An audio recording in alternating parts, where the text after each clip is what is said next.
It's Monday, Broncos country, and we're back with another reaction video from the Let's Talk Broncos crew. I'm Bree Maestas here with Zach Seegers and Joey Richards. Guys, how are you?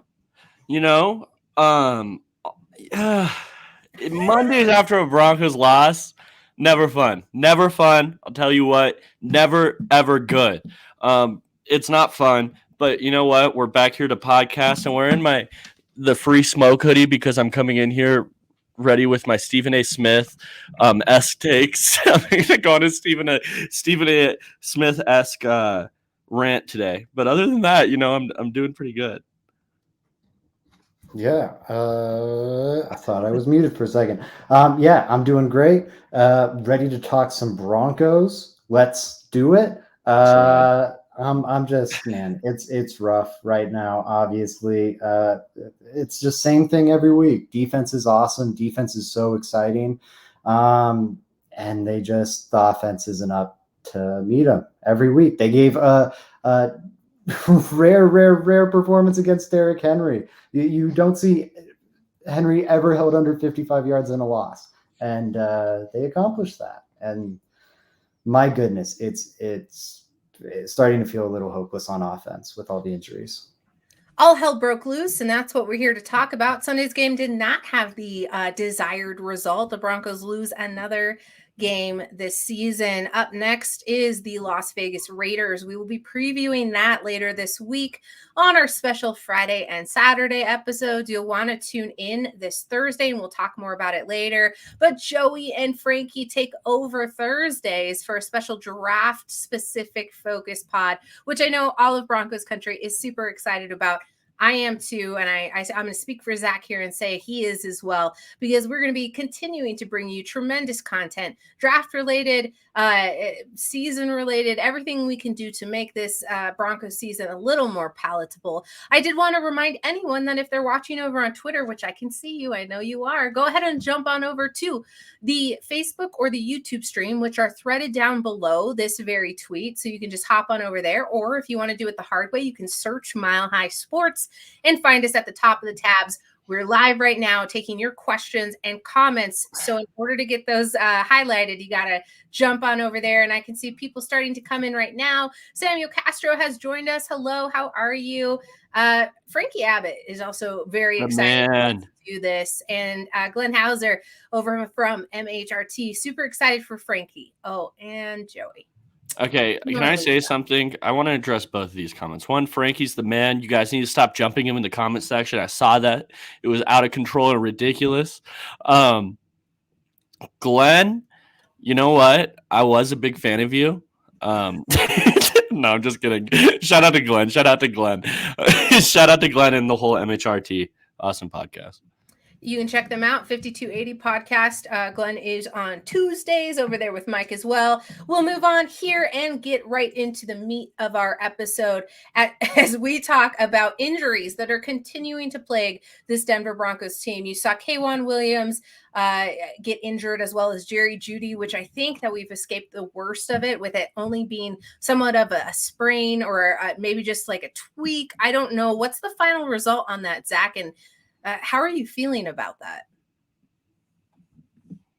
Oh, sorry, I was pulling up the stuff and then also unmuting myself. I think it's good news on the Jerry Jeudy front. Ian Rappaport reported today it's a very mild ankle injury. His status for this upcoming game hasn't been determined yet, which I guess is a negative. But the fact it went from an Achilles tear, which, considering Jerry Jeudy's play style, an Achilles tear could be career changing in like the worst way imaginable. That's maybe the last injury in the world that are like plantar fasciitis, like one of the foot ones that you see mess people up, or a patella tendon. Like those would be the top three I wouldn't want to see Jerry Jeudy have. I'd be really worried about the future of his career. Thank goodness it's not that. It's just a mild. I'll see what Rappaport's exact verbiage is. Ankle. I'll try and see if there's more. But I think it's just an ankle muscle strain or something like that. And again, could be back this week. Incredibly promising. He's been We did it during our awards episode, the offensive MVP of this team through the first half of the season. Yes, the bar is low and there's no other good candidates, but he's had, I think, the breakout that many wanted to see, even if Broncos country hasn't embraced it, and losing him would be a death knell for the season, in my opinion. It would be huge. The Jerry Jeudy loss would be massive. I mean, what Broncos country, for all we were excited about talking about a quarterback away, the team is kind of a shell of itself right now with all the injuries, right? And Jerry Jeudy would just be adding on to that. We were so excited to see the trio of Tim Patrick, Cortland Sutton, and Jerry Jeudy before the season began. But look at it now. Last week we were relying so much on Kendall Hinton and Jalen Virgil. It was like Cortland Sutton, Kendall Hinton, Jalen Virgil were the receiving room last week. Yeah, we need Jerry Jeudy back. He's a massive piece of this offense. For all the criticism he does get, he is a massive piece of this offense, and I'm excited to hear that it's not a very serious injury, because just like so many other Broncos fans, I thought it was a lot worse when I saw it live. You and Frankie as well, rewatching the injury from the sideline view made my stomach turn. No contact and went down so fast. There were a couple of those on Sunday as players were slipping and sliding around that field. Greg Dulcich had a scary run-in with a slip and fall. Damari Mathis, I don't know if that was tripping over his own feet or whatnot, but I would not be shocked if it was actually the state of the field. I know that they had a football game prior to, I can't remember if it was college or high school prior, but the conditions were not ideal. And a ton of players were injured during that game, including Graham Glasgow, which I think saw the unraveling of the Denver Broncos offensive line. So that's something we'll talk about as we get into what we've seen. Billy Turner also going down. Frankie is pointing that out, and he got absolutely thrashed. I really feel for him too, Frankie. I think that this is a loss where we saw a huge uptick in mistakes along the line. Guys, did you see anything specifically after the loss of Billy Turner that concerned you for what Broncos country could see for the rest of the season while he's out? It's looking like it's probably season ending. We don't have confirmation on that. I don't want to speculate, but it's not looking good. Yeah, I think Russell Wilson posted something about that on his Instagram story, which led it to believe that it is season ending. So the Broncos are now starting Calvin Anderson and Quinn Bailey at tackle. That's how it was. That's not a good sign, guys. I mean, Garrett Bowles went down. Billy Turner went down. Cam Fleming's not playing. We're down to our fourth and fifth string tackle right now. For a position that is, I mean, every year you see tackles go so early in the draft. You see them get paid a ton. It's an important position, and for that injury to happen, it is really devastating. The Broncos aren't in position to lose another tackle. They really aren't. The right tackle position has been an issue for a long time, but Quinn Bailey, fifth string tackle, it's just not it. Yeah, it's a huge concern. I mean, Quinn Bailey, I think he's shown some good things at right tackle. There's the really good game he had against the Chargers a year or two ago. But you're just relying on those guys for a long time, all season. Like Cam Fleming will come back here in a little and give you some relief, but still you're on tackle 3 and tackle 4, and then center 3, potentially. Graham Glasgow also day to day. So that's good. I don't think it's coincidental that like the tackles are super valuable, but that you saw the offensive line take a serious step forward in London when Glasgow entered the lineup, and it felt like the wheels completely came off the offensive line in that second half when Glasgow wasn't on the field. Right. Oh, Turner week to week. That's really promising. Here's the post for our video people that Russell Wilson made that was really concerning. You can see why that makes it seem like it's season ending. He said, "Gonna miss you, bro. Love going to war with you." Which I don't know. It feels like he died. But so glad to hear it's week to week. That's really promising. They need him back as soon as possible.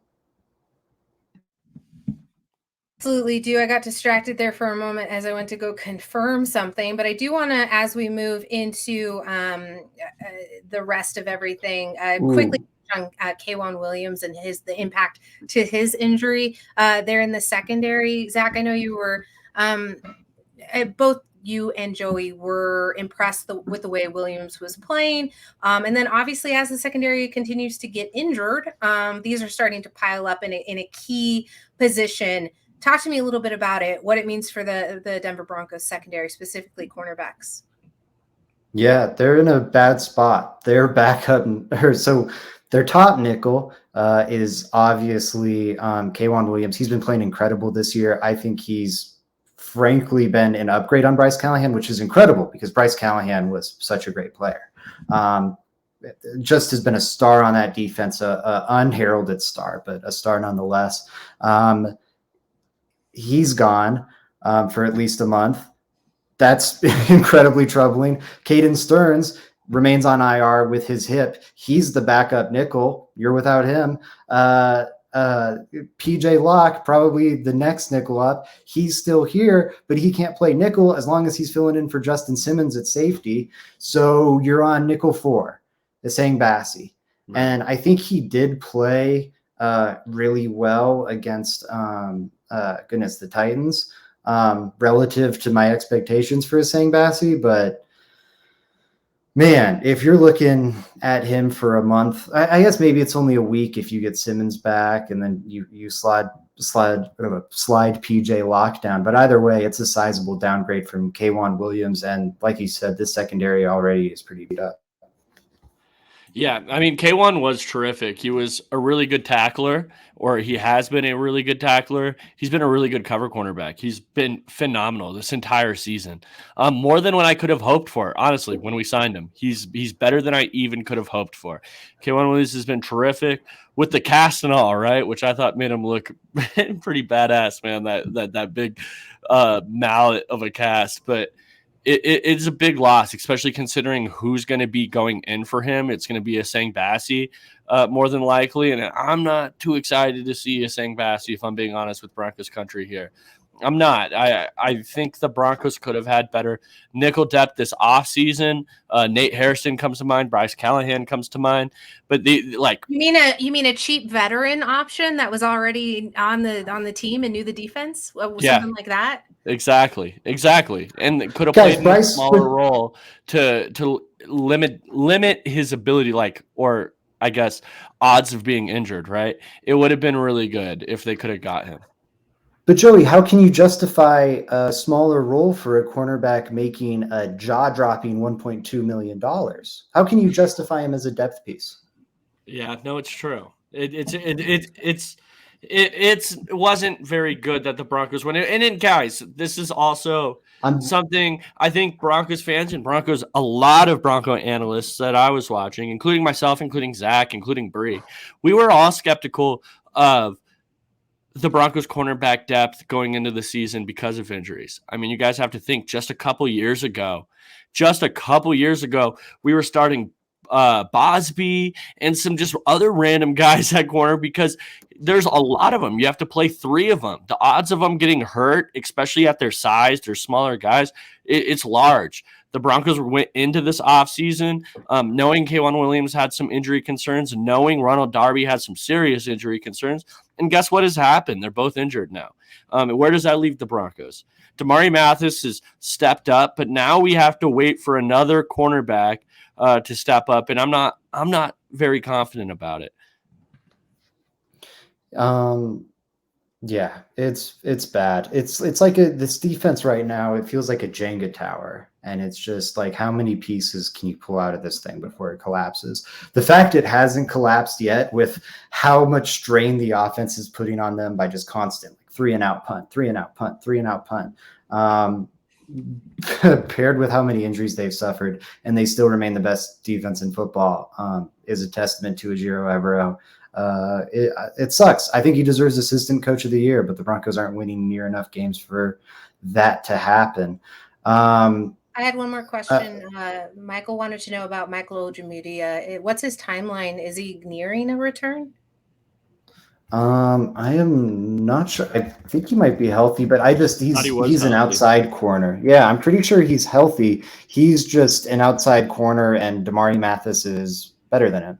So as long as Surtain and Mathis are healthy, he'll, be on the bench. I think you look at like his preseason performance and it's kind of easy to see why the Broncos are hiding him.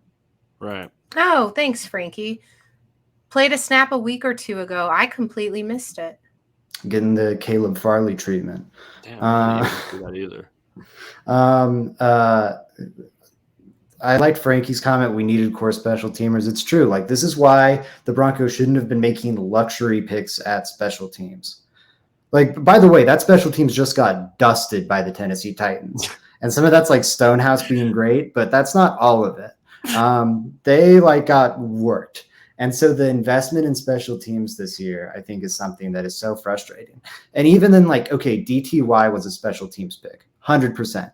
Can't convince me otherwise. That dude was a special teams pick. He's not a great special teamer. He hasn't been. Right. He's been a problem more frequently than he's been a help. And it's just I don't know. I mean, it's a 5th round safety and whatever, you can swallow it, but that's 2 quality mid-round picks burned on unplayable safeties in the last 2 years when you already had plenty at that position between Simmons and Stearns and K, Jack, and Locke. Right. Because the other guys you drafted and burnt picks on, they're not helping despite you being super depleted. It's the undrafted guy and the hidden K Stearns.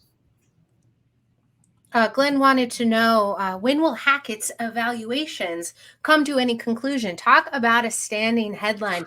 Nathaniel Hackett said today that nobody evaluates him more than himself, which to that I saw someone quip, have you seen the way media and fans talk about you? Which I'm going to gather so no.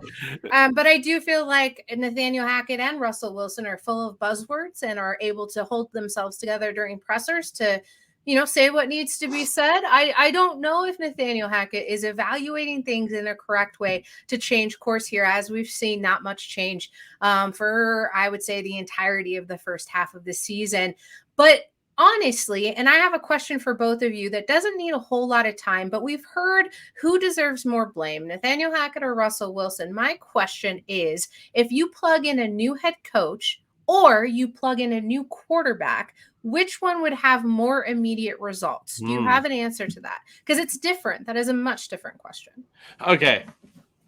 People are going to hate me for this. I think it's quarterback. It's the right answer. It's the right answer by a mile. It's not even close. I do think it's quarterback. I'm not a big fan of Nathaniel Hackett either, everybody. It's not like hey, I'm throwing all my support to Hackett. No, that's not what it is. I think that both are not good. That's what I think. But at the end of the day, the quarterback position is even more valuable than quarterback. I saw Aaron Rodgers go out there with bad coaching and bad play calling for a lot of years, and he was able to make up for it because that's just how good of a player he is. It is a players' league. That's what it is. Coaching in football matters more than probably any other sport. But if I'm considering quarterback versus coach, it's always going to be more on quarterback for me. It just is. I'm not a big Nathaniel Hackett guy, but Russell Wilson, some of the mistakes he's been making, specifically reading over the middle of the field. There was just one this other week where I think it was a third down, third and 10, which is kind of I guess it's going to be a call out to something that's going to happen later this week, but a 3rd and 10 where he just tried to fit a tight window, almost intercepted ball to Greg Dulcich over the middle when Jalen Virgil is just running right in front of him for what he could have caught, and he could have got the first down. It's been consistent with Russell Wilson. His eyes just are not there right now. And I blame it more on him than I do Nathaniel Hackett at this point. But there's a lot of issues. I'm not putting all the blame on one guy. Every single unit of this offense, from head coach to offensive line to running back to wide receiver, nothing's working good. Yeah, and I think that points to coaching to some extent. And again, Hackett deserves plenty of blame, but also I don't think it's like the offense. Clearly the offensive results aren't there, but it's like, I don't know, you look under the hood and there's open receivers all over the place. like that just aren't getting targeted or are getting poorly thrown balls. Russell Wilson's been really inaccurate this year. That's a surprising thing that I think has really helped to tank the offense. It's nightmare. Like I view it like this. Nathaniel Hackett is a lost drunk person trying to guide a horse to water. And they're guiding the horse to water. They're getting them there, wandering through the desert, and they're probably stepping in a cactus here or there, but they're getting the horse to the water. And the horse, under no circumstances, will drink that fucking water. But But at least he's bringing the energy, bro. Like, can I throw this Frankie tweet up really quick? Like, look at this. Look at this. Russell Wilson keeps the read option here. You can see the defensive end on the right sitting there. This is like when you're playing NCAA football 14 and you run the read option. This is textbook. There is a giant hallway to hand the ball off to, and there's nothing over there. Like, is Hackett a good head coach? No, but there's tons of plays to be made in this offense, and Russell Wilson refuses to make them. And it's not a physical incapability thing. We see the deep balls on occasion. We see him scramble on occasion when he needs to. It's a refusal to. Look at all the reporting from this offseason about the behind-the-scenes stuff, him wanting to be Peyton Manning and everything, okay? That mirrors all the frustrations, the lack of gun runs, which, by the way, has been a continued frustration in Seattle for 3 offensive play callers. Mm-hmm. Like, at some point, you've got to wonder. It's weird that every offensive play caller Russ is with has the exact same problems. Maybe it's the quarterback at a point. I don't know. Let's get wacky and wild. Okay. I just want to chime in real quick. Yeah. Sorry. Michael says the water is poison, which made me laugh really hard. So thank you for that. And then Frankie says next time he'll make a rant video and post the clip with it so that hopefully we can share with y'all, because I think that's really important to point out there, because all I'm hearing is they need to abandon Nathaniel Hackett and leave him in whatever town the Broncos happen to lose in next. And I'm going to guarantee you right now that's not going to fix the issue. And that's why I need you guys to speak up here as well. Wayne King over on Facebook says they both have to go, but Russ needs to be benched. I don't know what's going to happen. I think if you put Jimmy Garoppolo in this offense, it's a good offense. Like, I strongly believe that. I really, really do. I don't think it's stellar. I don't think it's stellar. I think it's functional. I think this team is putting up as many points as they did in the Teddy Bridgewater era. There are plays to be made in this offense, and I think Russell Wilson can make them. I tweeted this week, but looking at this Broncos offense from this last week, there's not a single position group that's average. Not one. I don't think there's one. I don't think there's a single one from offensive line. And we could break this down even further. I won't even put offensive line in it. I'll go offensive tackle, offensive guard. I'll go center. We'll do tight end. We'll do wide receiver 1, wide receiver 2, wide receiver 3. We'll break it down every single position. I don't think we have one that's even average right now. I think that this is multiple issues. I think the coaching is bad. I think every single position group isn't very good, and I think Russell Wilson right now, but that's different right now. But it's different right now. But it's different when you have Javonte Williams, when you have Tim Patrick. But we don't. I understand, and I agree with that right now. Right now, yeah, I think just about anyone would be relatively screwed. I think Russ is especially screwed because of the way he's playing quarterback right now. But there are still plays to be made in this offense. I think it'd be more functional with one of these mid quarterbacks we've seen go into one of these Shanahan trees and hit wide open receivers. Jimmy G's he's struggling. That's fair. My point being a Jimmy G type. We've seen Jimmy G be plenty productive. We know he's not a great quarterback. We've seen Brian Hoyer be productive under Kyle Shanahan. I think if you took a basic game manager, Jimmy G was the first name that came to mind. Teddy Bridgewater. I think if you took a basic game manager and plugged them into the Broncos offense weeks 1 through 10, I think the team's record is considerably better. And I think the offensive rankings across the board are considerably better. And there's problems with the roster too. And George Payton deserves a lot of heat for that because Joey's 1,000%. This is a question I'll ask you, Zach, real quick before we move on, and then we can move on right after. But at any point during the season, have we ever had above average wide receiver play or above average offensive line play? I don't think so. But I think like tackle, for example. I think tackle you could say it's gotten worse, but been average. I think average. I think guard, like right guard. It depends how you want to break it down. Like right guard, I think they're above average. But I don't want to like poke holes in your point. I agree with the general case of it. My point isn't about like, oh, the roster's great and the offense would be flying high. I think they'd be doing enough. I think there are enough plays to be made in this offense that you can score more than 13 points a game. And or what is it? What are they at now? 14? Yeah. They should be able to, like, if they're at 17 points a game, what's their record? Like 17 points in regulation.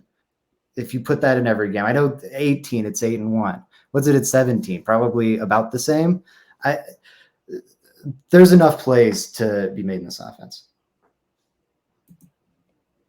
Wilson played bad enough. This was one of his best games, and there was incompetent quarterbacking everywhere. This is a top 4 Russell Wilson Broncos game, and there's incompetent quarterbacking. He's throwing at people's shins. He's throwing behind the shoulders. You got passes going into the end zone where you're not even sure what the plan was there. The offense is less competent than it was with Lynch. Less competent than it was with Paxton Lynch. I'm going to say something really dumb, and people are going to get mad at me for, and I don't care, but you throw Bree, what's your ad again? You can find her at. You throw Teddy Bridgewater or you throw freaking Drew Lock in, and are you getting much worse visual play? I don't think so. The entire thing was, well, it can't get worse. Like it cannot get worse than what's going on right now. One thing I will say about your point, Bree, is that Drew Lock triggers me, and I won't respond to it. I'm not saying you're right or wrong, but I'm triggered. Yeah.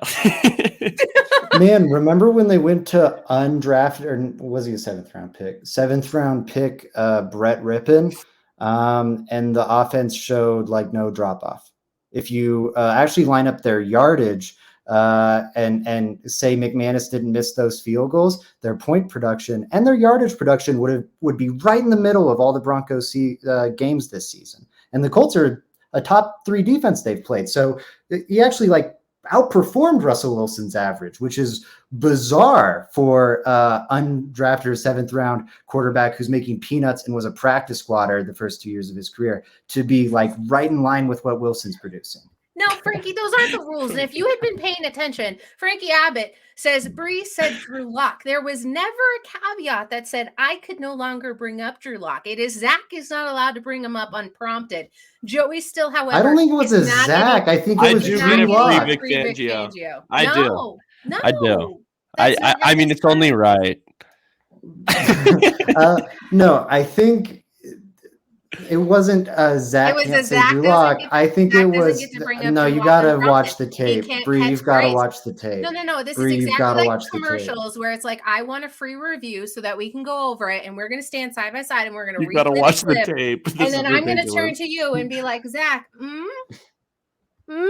because you're not allowed to bring him up unprompted so that I catch strays. Ooh. Samuel Castro says, tell us how you really feel, Bree. Nobody wants that, and I don't think we can air it. So okay, what's triggering about this conversation is that why isn't Drew Lock substituted for Teddy Bridgewater? Undoubtedly the best Broncos quarterback since Peyton Manning. Russell Wilson, better than all of them. Quarterback to wear number 3. Teddy, 2 gloves, Bridgewater. That's the discussion should be around. That's the man, the myth. Still respect his game to this day. And yeah, that's all I got. Aaron Rodgers. That would be a nice little, as chaotic as Aaron Rodgers is right now. That's looking a lot better after his game against the Cowboys. I would kill for a single performance as good as that performance. You mean the 2-time reigning MVP Aaron Rodgers is how you are supposed to to reference that. Glenn Hauser chiming in. Breezelock jersey should be used to mop up any spill. I'm entirely for it. I don't necessarily like the Seahawks colors. Had it been the highlight green, though, I would just wear that on a daily basis because I have shoes to match it. We've gone entirely off the rails. Go ahead. I know, but I'm sorry. There's one comment saying, Zach, you didn't watch the game. Taylor had 147 yards rushing, and Matt Ryan was put in the game. I'm talking about like the Broncos Colts game where Jonathan Taylor didn't play. So, Zach, you didn't watch the game. I agree with Michael. You didn't. I didn't watch the game. You should honestly watch the No, Zach, you didn't. I like Michael, though, especially for this next comment. If someone can highlight to it, Teddy was a good dude. He was a fantastic dude. He was a good dude. Teddy, and now to Frankie's point as well, he was great at the podium. And I also have major hard eyes for Teddy. Both of those points. All these comments are true. Zach didn't watch the game. Teddy's a good dude. All of this. Robert Armstrong from over on Facebook said, I'm starting to think Pete Carroll covered up a lot more about Russ than we all thought. He is completely awful, and we could have saved a lot of money keeping Locke. Woke Robert. I love it. Yes. No. You are There's someone I don't like who made this point. Therefore, I can't agree with it. No, but when the worst person you know makes a really good point. Therefore, I can't. Not you, Robbie. Sorry. Not Robert. Not Robert. Pete Carroll, covered up a lot of Russell Wilson, put restraints on him that had him playing great. And right now, when you look at Russell Wilson playing like this and Geno Smith playing like that, I think you got to really, really reflect on it. I told Bree on the Fan Cave earlier today, if you want more of Bree and me, check us out every Monday over there. I'm going to start campaigning as hard against Russell Wilson's Hall of Fame candidacy as I have against Eli Manning's. Because goodness, it's starting to look really phony. You haven't gotten a single MVP vote. You don't have any real statistical accomplishments because the offense was always built off the run game. And all of your postseason success came when you had one of the legendary NFL defenses of all time. It's starting to look like a real shaky resume, especially if the Seahawks have sustained success with Geno fucking Smith. He has a bad shoulder, Zach. To that point, can I point out what Frankie's saying real quick? Thank you. Yeah.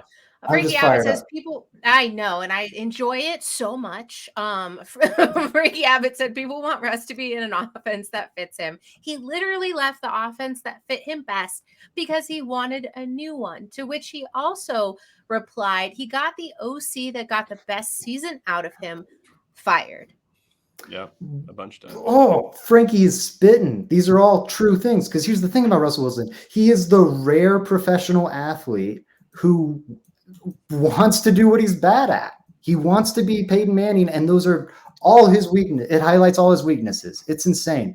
Look at there's the behind the scenes reporting about kind of that stuff in his time with Seattle that led to the divorce. You can go read those features about how his time in Seattle came to an end and get that side of the picture, some of the Brian Schottenheimer stuff that Frankie's highlighting and everything. I have a comment to make on this. Okay, but really quick. Also, shoot, I lost my train of thought. It's a total.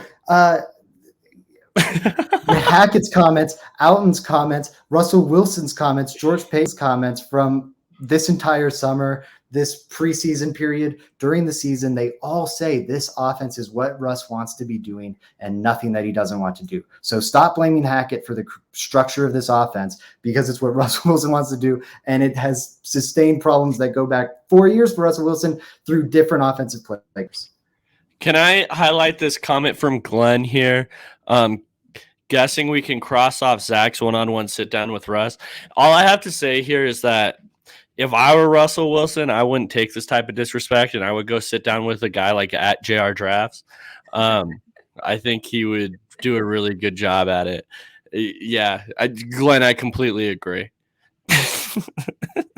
Michael said Wilson's 23rd all-time in passing yards. I think it's safe to say every time someone I think every time someone talks about Russell Wilson's passing yards, we also have to realize the amount of times that he's hit over 300 or over 3 touchdowns in his entirety of his career is pretty slim. I just wanted to throw that out there as well. Robert Armstrong said, where's the link? If you're talking about our radio show on Mondays for the Fan Cave, that's on 98.1 FM for Denver listeners, but you can also catch it on Mile High Sports On Demand Live Radio or watch it on Twitter. So please, I implore you to check us out 1 to 2 p.m. Yes. Also, everyone, while we're mid-pod here, I want everybody from our Facebook to go follow the Let's Talk Broncos Facebook immediately ASAP. That's where you're going to be able to find Frankie Abbott and myself break down the Broncos draft. If we're really breaking it down, that's what we have to look forward to at this point. The Broncos have a first-round draft pick. For those that don't know, we would be sitting at 20th overall right now. Now the 49ers have the 26th the 26th hardest schedule left, which is like, what is that? The 6th easiest schedule left. So if you want to be kept up to that, we are going to be going live on the Let's Talk Broncos, not the Mile High Sports, but the Let's Talk Broncos Facebook, YouTube, and Twitter on Thursday this week, our very first episode. Everybody go follow that immediately. That's all I have to say. Yeah, do it. Yeah, absolutely. And to Michael, sorry, on the passing yards thing, Wilson's 23rd and Joe Flacco's 19th. Okay, that's not the You're not allowed. Oh man, this guy absolutely needs to be in Hall of Fame. You're not allowed to say Joe Flacco's name, and that's your last warning. Thanks, y'all. No, thank you, Robert. We appreciate your support, constantly being here, chiming in. If you're still with us, which I know you are, and you're watching over on Twitter, please, if you want to interact with the show, please do so in the thread, or you can search for Mile High Sports, find us on Facebook, YouTube. We're going to be here for a little bit longer, talking just a couple more things. So we'd really like you to chime in, engage with us, get involved in the conversation. That's what Let's Talk Broncos is all about. It's about us talking Broncos with y'all, not just at you. So as you can see, people are getting their comments and questions highlighted, and we'll continue to do so. Michael says, good job, guys and gals. We super appreciate it. Thanks for jumping in. And thanks for the communication. We love the interaction. We love the questions. We love when you fight us back. So please feel free to do so. Well, I know we're saying a lot. There's 3 of us. We're going to say stuff that you don't agree with. We want you to chime in. The 3 of us hardly ever agree. And when we do, that's a complete miracle. So We'll continue to go and talk more about what happened during this game. Did you guys have anything? Yes. When we do agree, that maybe tells you something. Maybe you should listen. You're having 3 good football mind, Broncos mind professionals in this industry going, I'm seeing something together. And what's something we're all agreeing on? Russell Wilson sucks, and this is mostly his fault. Damn, this is crazy. I mean, I'm looking for the Russell Wilson interview, so I won't go that far. Zach, I hope you can stand on that. Just kidding. I'm just kidding. One thing I will say here is I think Bree and Zach agree on almost everything. They just don't know it. 99% of the time, they don't know they agree on it. But they do. They do. We just have a different way of expressing ourselves. That's all it really is. That's just the personality of it all. It's hard to be mad, though. There are so many offensive linemen out and offensive weapons out. That's Robert Armstrong over on the Facebook. Yeah, no, he's right. And we did cover that to start the show, that there are a lot of injuries and it is plaguing. However, to say that you can't be mad, or it's hard to be mad, or it's hard to overlook that stuff, it's something that's been happening all season. This is not a shock to Broncos country, as it continues to be more of the same, more of the old and more of the tired offense. Totally. I'm having no difficulty being mad, personally. I'm pretty fucking pissed. Yeah, if we were going there. All right, guys, back to it. Go ahead. You. Every time I go to all right, Broncos. No. I think one positive, I kind of want to touch on what Glenn's saying, and then I'll hit the defense, because I do think that we have to touch on the positive that was the run defense, and then even the defense in particular, what Evero did in terms of that defensive scheme. That was so interesting with the penny front with like the 3 linebackers behind just to clean everything up. So effective against Derrick Henry. Fewest rushing yards he's had in a Titans loss since 2018. That's 4 years ago. Case Keenum was the Broncos quarterback the last time Derrick Henry was held to that. So I don't know. That's just, I was excited about that, fired up for Ejiro Evero.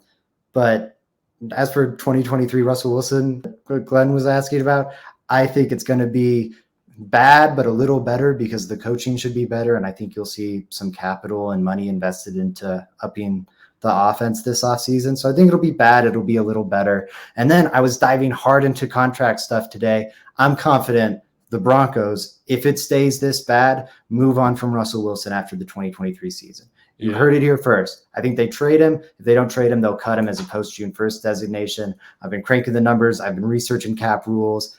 I'm confident. Okay. I need to address a couple of things here, and then Zach, I'll go on to what you were saying. One, Frankie said, "I'm having a good time. I love defensive football." And then Bree responded saying, "I do too, Frankie." But I also like this wins. is what we're seeing. Read the other part. But I also like wins. It was a ... though. This is what we call, ladies and gentlemen, coping. And I want to break this down to everybody right now. It's very similar to when people say they like the snow, like my friend Zach Seegers up here.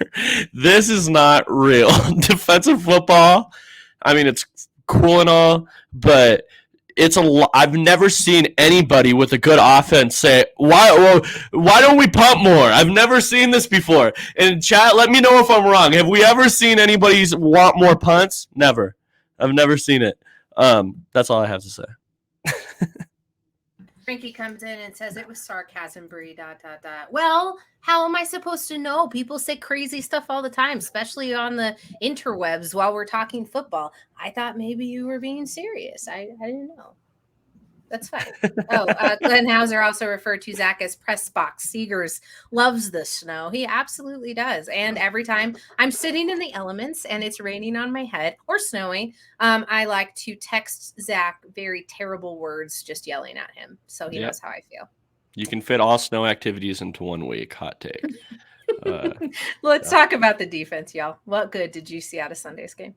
Yeah, I want to continue highlighting Evero and how great he is. I love Evero, and I love the things he's doing. Zach had a really – and here, Zach, I'm even about to give you some anti-Fangio propaganda here. With what he said was like just that the difference between Evero and Fangio right now, a big difference is the Broncos were down 2 edge rushers this week, and yet Evero's still finding ways to produce pass rush. He is. The Broncos pass rush looks pretty good.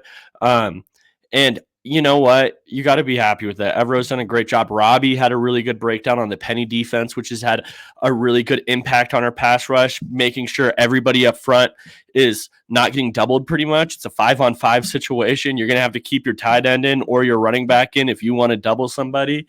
And Evero's been awesome from week 1 to now. I had my doubts on if he could be this good, but he's shown me that he can be this good. Evero is a true, awesome defensive coordinator that I really hope stays around with the Broncos for years to come. He's really that good. Yeah, he's a star. He's going to be a head coach sooner rather than later. I hope the Broncos can retain him or Christian Parker. Christian Parker might get a defensive coordinator job this year. He could. He definitely could.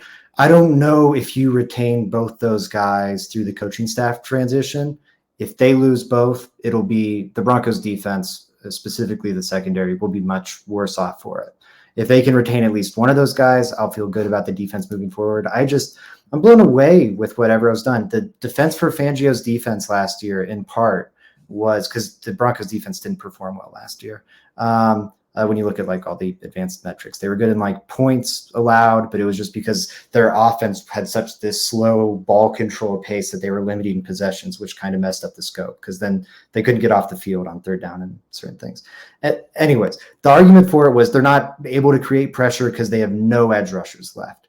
And you're seeing them just so depleted at edge and continuing to create pass rush. And I think Evero's been so creative. I think he's a little more modern and aggressive than Fangio. He's pushing forward ideas like simulated pressures where he's doing that more than any other defense in the NFL.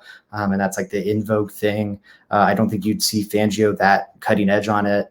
And I don't know. I'm just really excited about it. I hope they manage to keep him around. Normally you don't see 3 first-time defensive head coaches hired in a cycle. I did some research. It's pretty rare, and Gannon and D'Amico Ryans are already ahead of him on the list and are building to their resume this season. So I think that bodes well for the Broncos' chances of keeping him, but it's always possible he gets back.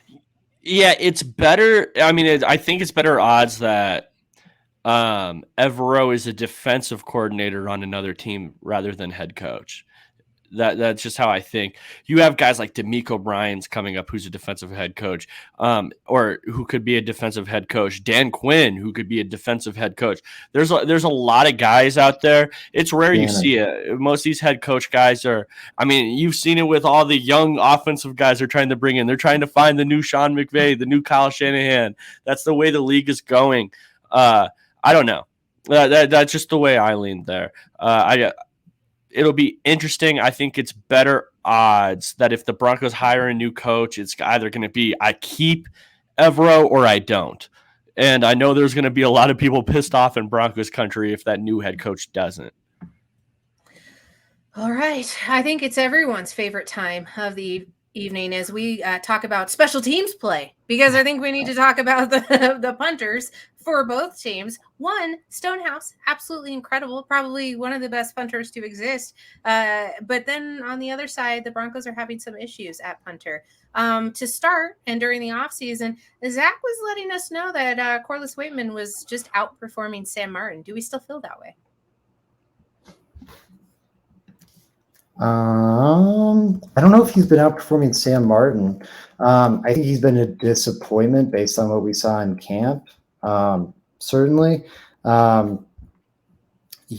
I'll have to look into that. I don't think he's been during great. your training camp coverage. You were saying that during that. That's why he would win. Would you have still have done Waitman over him? I mean, that's tough because I don't know how Martin's done as a punter, and I don't know it relative to last year. Okay, so Waitman's averaging 45.9, which is behind Martin. Martin's not even on here. That's bizarre.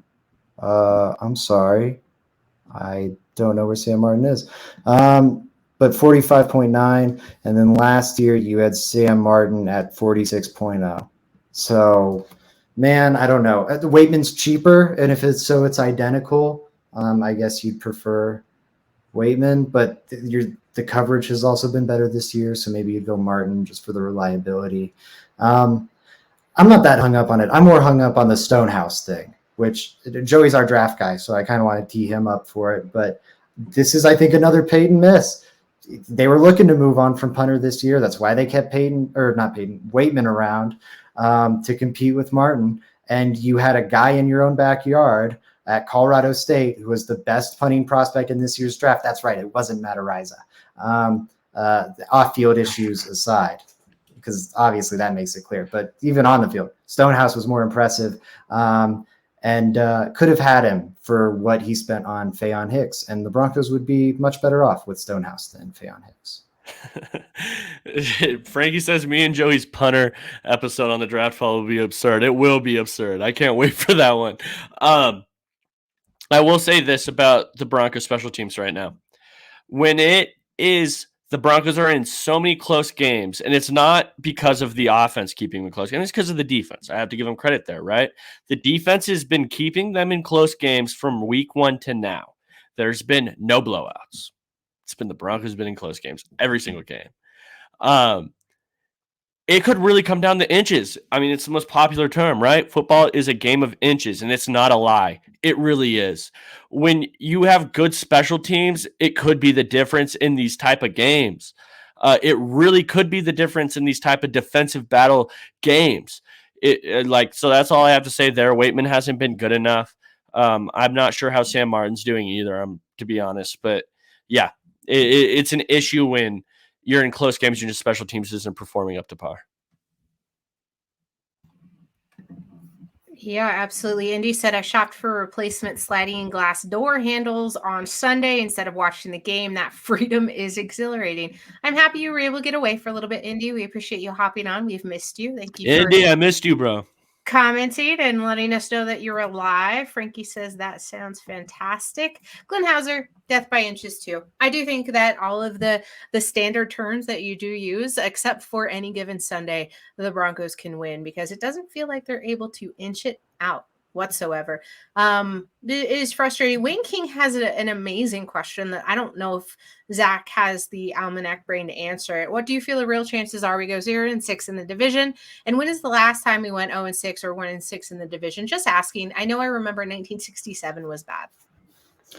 They went 1-5 last year. So there's your answer for the 1 win. The 0 win, I'm looking for a good database right now, and I can't find it. I think I'd have to raw comb through season by season and look at all the division stats, or not division stats, but season by season, look at their season schedule and results, and don't have the time to do that during the show. So not sure, but definitely a long time, as long as I can remember. I think there's a decent chance they beat the Raiders this week, or steal one against the Chargers. I think the Chargers are a really, really bad 5-4 team, if I'm being honest. Went to overtime the last one, right? Or was it just 1916? There's 3 games where all these games have gone the exact same way. It's hard to distinguish them for me. The Chargers are the ultimate play down to their competition team. They'll have a chance in that one. I think the Chiefs will wax the Broncos, but it's the Broncos, it came down to the wire with the Titans, who just brought it down to the wire against the Chiefs in Arrowhead. There's just, and so that's Vrabel being Vrabel, but I wouldn't throw up the white flag and say they're going 0-6 in the division right now. That's fair. Joey? Yeah, I just want to say that it'll be really fun to see Evero versus the Kansas City Chiefs. If you're looking for something to be excited about, that would be something excited about.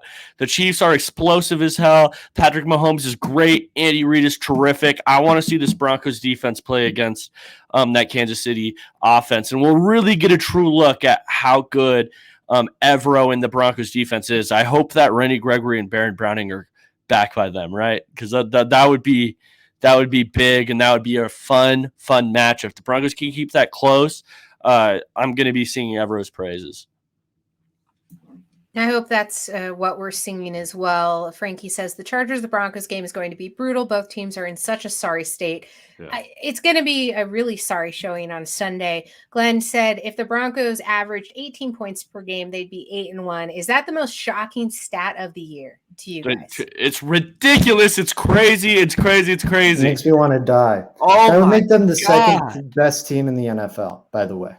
That's a ridiculous stat. The Broncos they don't even have to be average offense. They don't even have to be an average offense. That's how good the defense has performed up to this point. They don't even have to be average. They play below average. They're doing this, but yet they are 32nd in the NFL, last in the NFL in scoring offense.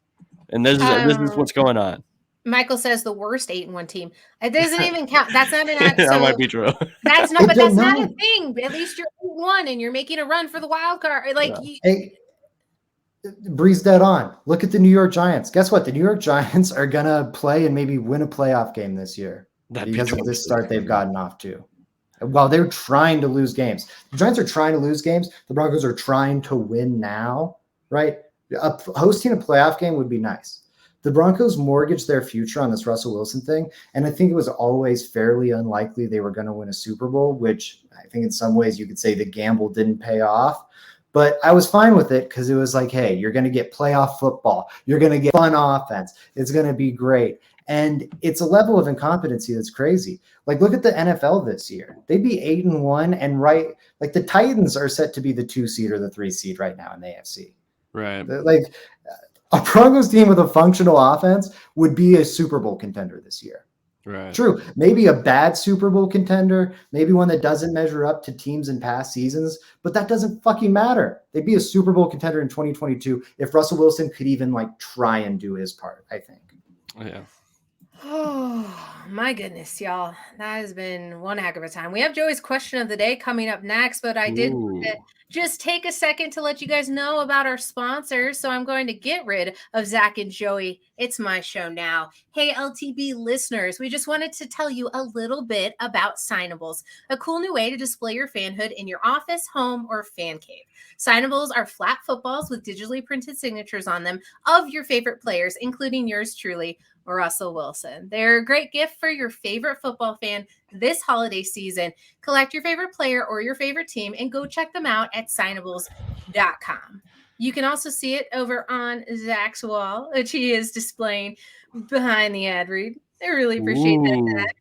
Great Christmas gift. That's one thing I will say.